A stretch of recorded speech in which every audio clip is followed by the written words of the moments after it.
obviously I have goals of my own when I'm teaching, or where I think I would like for the color guard to finish or do stuff or whatever. But for the kids, it's really about them achieving and feeling good about what they're doing, and achieving something that they knew at the beginning of the season that wasn't really possible in their minds.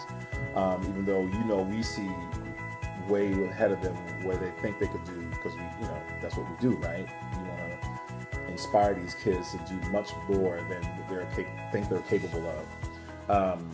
And I just want them to have fun and grow great friendships around the circuit and the country.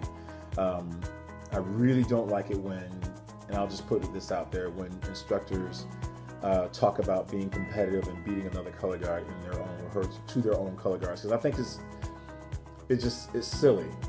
It's just silly. We want to foster great relationships.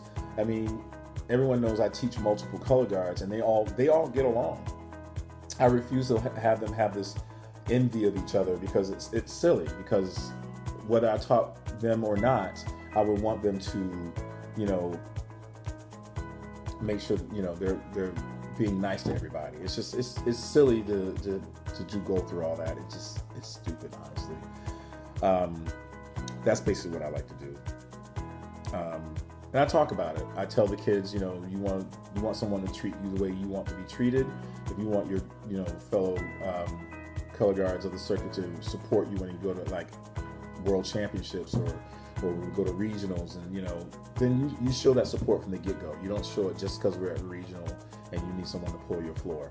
It's stupid, because we really should be there to support each other no matter what. I get them to work together by not letting them leave a member behind. All for one for all. So if one kid is late to rehearsal, unfortunately they all suffer the consequences, and they learn to be a family that way, because I don't want them to let them think it only is about them. It's about their team, basically. Hey everyone, my name is Liz, and I'm going to be talking to you a little bit about team culture. This is something that is valuable for any class or ability level, from cadet class all the way up to world class, scholastic, or independent. Team culture is something that you should start with day one, and it'll really end up impacting your season. So one thing that I've really learned is that team culture needs to be explicitly taught.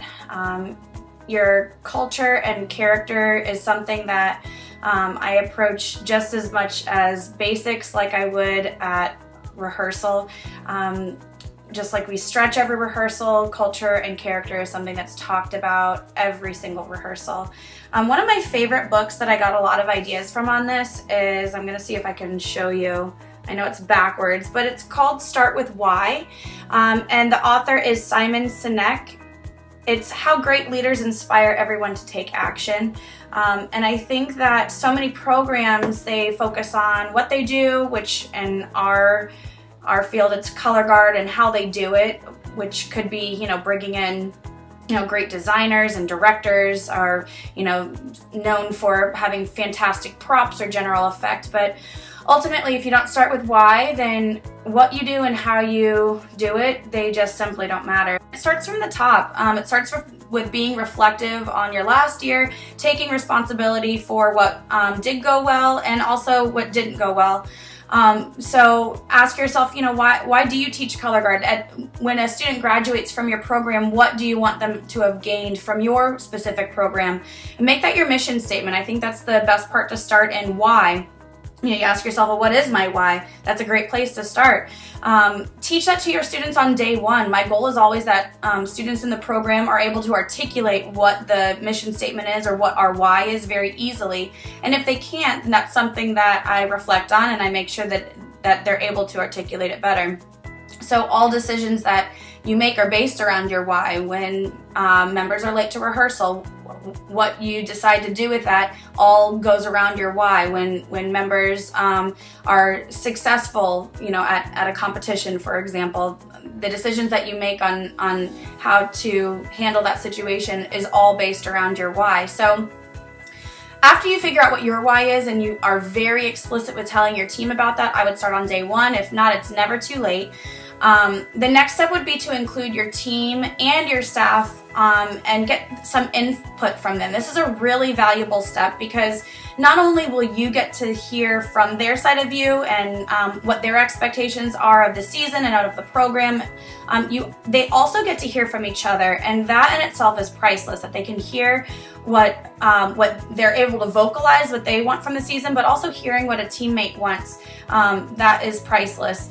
Also, making sure that staff has input on that too, and not just input, but really being able to listen to each other. Very explicitly ask your team what is success to them for this season, and let this be a time that the team gets to talk with each other.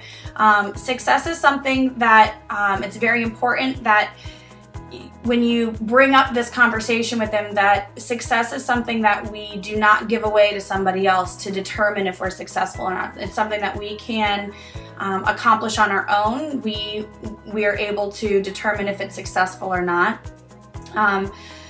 Defining what success is to the team is something that you want to make sure that also aligns in with your mission statement. So while it's a conversation that a lot of the team members are having with each other, every now and then you should weigh in just to kind of guide the conversation if need be. Have a conversation with them about who would be responsible for that success. And of course, the easiest ones to go to are, well, we're responsible for that. Oh yeah, our coach is responsible for it. Oh yeah, our staff members. But make them dig deeper into that, and hopefully they'll get to realize that it's more about, especially people outside of the gym doors that have a lot of responsibility into the success of the team on the inside. So that can even go down to, the people who are helping turn on the lights in the gym for a rehearsal if you're lucky enough to get a gym.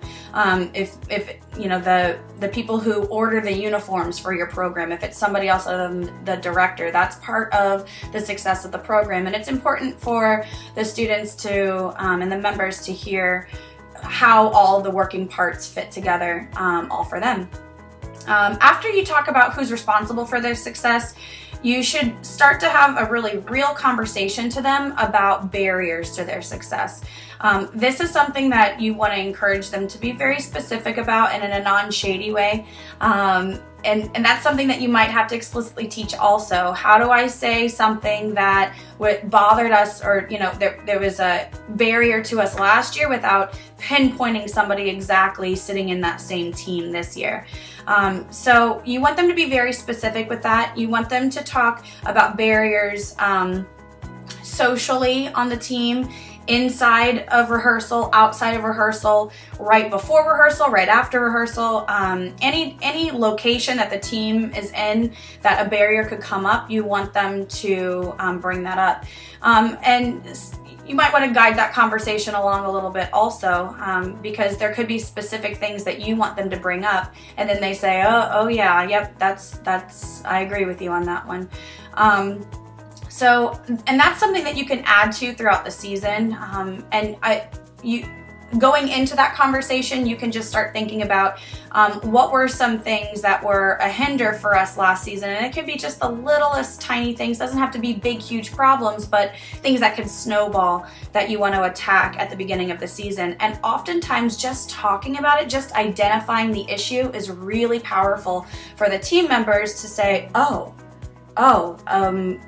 I realize that I'm doing that right now. That's a barrier to our success. Just a lot of the times identifying it takes care of the problem most of the time.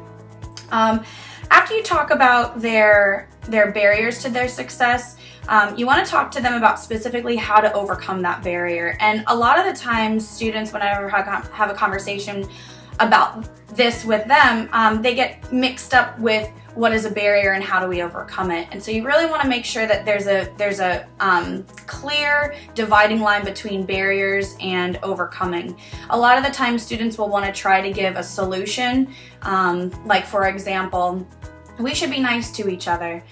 That would be how to overcome the barrier, but you want to really make them dig down and say, well, what is the specific barrier? Not including other people when we're sitting down, on the side of the floor and making little group circles. I don't know, I'm just making something up.